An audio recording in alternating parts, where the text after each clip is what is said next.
Hola. Hoy vamos a meternos con una imagen súper mexicana, ¿no? Algo que vemos, pues casi diario. Las cruces. Esas que están puestas en las carreteras, en las calles, a veces hasta en las banquetas. Sí, claro. Ya sabes, a veces de madera, otras de metal, con flores, veladoras. Casi siempre donde alguien murió de repente. Generalmente en accidentes, sí. Son como presencias ahí.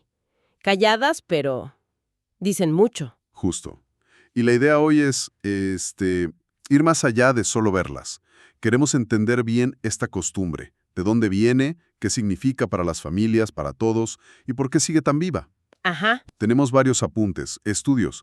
Uno dice, por ejemplo, que la mayoría de los tamaulipecos al menos una vez hemos observado una cruz, así. Queremos, pues, desentrañar qué onda con esto. Exacto. Y creo que lo primero es ver que no es nomás una señal, ¿eh? Es algo culturalmente muy, muy rico. Una mezcla como un tejido, ¿no? De creencias viejitas, de religión, de cómo vivimos el duelo, de la memoria de todos.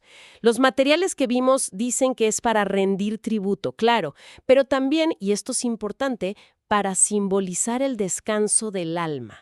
Ah, mira, Sobre todo de esas almas que se fueron así, de golpe. eso de descanso del alma me llama la atención. Suena algo espiritual muy específico. Si no es solo una marca, ¿de dónde sale esa necesidad de ponerla justo ahí, en ese lugar? ¿Cuáles son las raíces? Las raíces son súper interesantes. Es un ejemplo clarísimo de sincretismo. De fusión, dices. Sí, de cómo se mezclan tradiciones distintas. Algo muy de México. Aquí se junta, por un lado, lo prehispánico sobre la muerte y, por otro, pues la influencia católica que llegó con la colonia. Y todo eso como que filtrado por la religiosidad de la gente, la religiosidad popular. A ver, vamos por partes. Esa parte prehispánica, ¿qué ideas había antes sobre la muerte súbita, la muerte en accidentes? Pues mira, en el mundo mesoamericano, el destino del alma no era igual para todos. Dependía mucho de cómo te morías. Había una idea muy fuerte de que la gente que moría, digamos, de forma violenta o inesperada, Como en guerras, accidentes. justo, o sacrificios, o hasta en el parto. Bueno, esas almas no iban, haz de cuenta, al camino normal del Mictlán, podían quedarse como atoradas, ¿no? Vagando cerca de donde murieron, almas inquietas. Órale. Entonces, era súper importante hacer rituales, dejar ofrendas, prender luces, no solo por memoria, sino para ayudar a esas almas, a que encontraran su camino, a que no se quedaran aquí. La ofrenda en el lugar era como para anclar o guiar esa energía. Entiendo. O sea, ya había una práctica de atender el lugar de la muerte no natural. ¿Y cómo entra ahí el catolicismo? Pues con la colonia, la cruz se vuelve el símbolo central, ¿no? Representa la muerte de Cristo, su sacrificio, su resurrección. Es un símbolo fuertísimo de pasar de la muerte a la vida eterna, de protección contra el mal, Claro. o que se les encimó, se fusionó. La cruz, puesta ahí en el lugar, agarró parte de esa función prehispánica de guía y protección para el alma. Pero ahora, pues, dentro del marco cristiano, se volvió como un faro espiritual ahí donde fue la partida, un lugar para rezarle a esa alma, pedir por su descanso. O sea que la cruz no solo marca dónde fue, sino que activamente hace algo por el alma, según esta visión mezclada. Exacto. Y aquí entra fuerte lo de la religiosidad popular. ¿Qué es eso exactamente? Son las creencias y las prácticas que nacen de la gente, del pueblo. Pueden mezclar la doctrina oficial de la Iglesia con tradiciones locales, con ideas más antiguas. No siempre es idéntico a lo que dice, digamos, la teología formal. Muchos textos dicen que esta costumbre de las cruces empezó justo desde la época de la colonia y se fue quedando como algo muy de la gente, pasado de abuelos, a padres, a hijos. Mencionaste algo de unas cruces de conciliación en Europa. ¿Se parece a lo de México? Sí, es una comparación que sale. Esas cruces europeas, sobre todo en Alemania y por ahí, también marcaban lugares de muertes violentas o accidentes. A veces hasta las ponía el que había causado la muerte, como penitencia. Ah, mira. Pero aunque marcar el lugar es parecido, el fondo cultural aquí en México es distinto. El peso de lo prehispánico, ese sincretismo tan fuerte, le da otro toque. Aquí no es tanto o no solo un tema legal o de conciliación. Es más bien algo muy conectado a cómo la gente entiende la muerte, el alma y la necesidad de que esa alma descanse bien.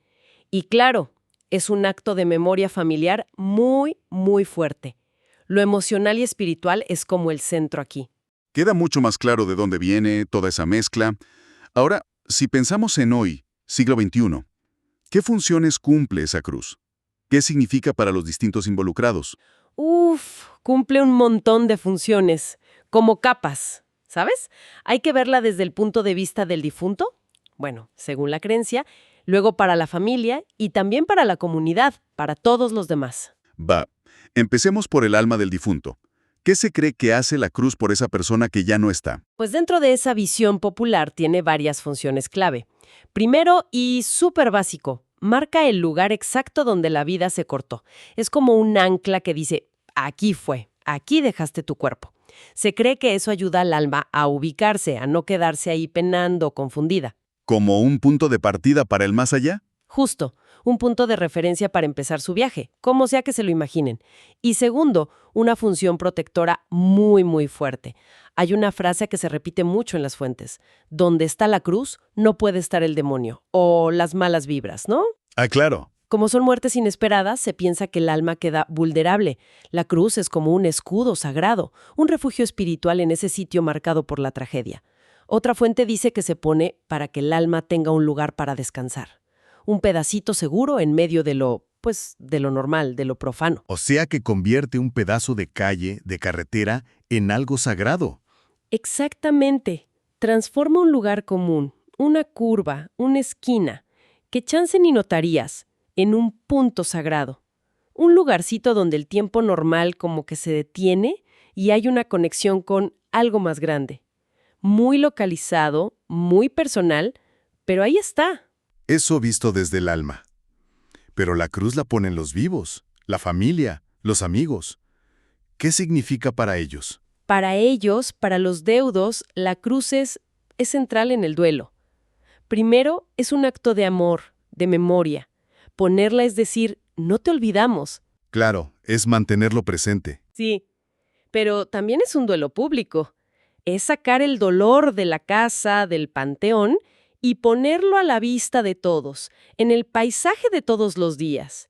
Y funciona también para sanar, ¿eh? Para muchas familias, ese lugar se vuelve un punto físico para conectar con quien se fue.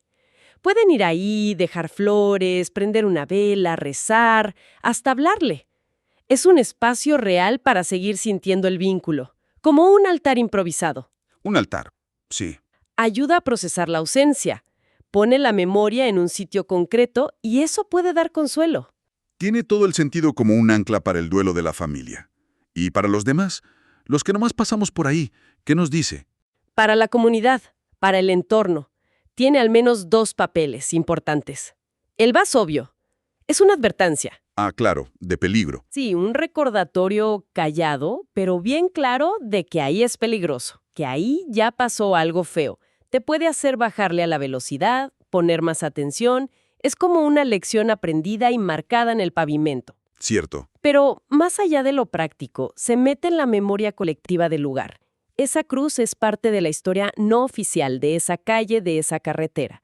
Los vecinos, los que pasan siempre, saben o se imaginan qué pasó.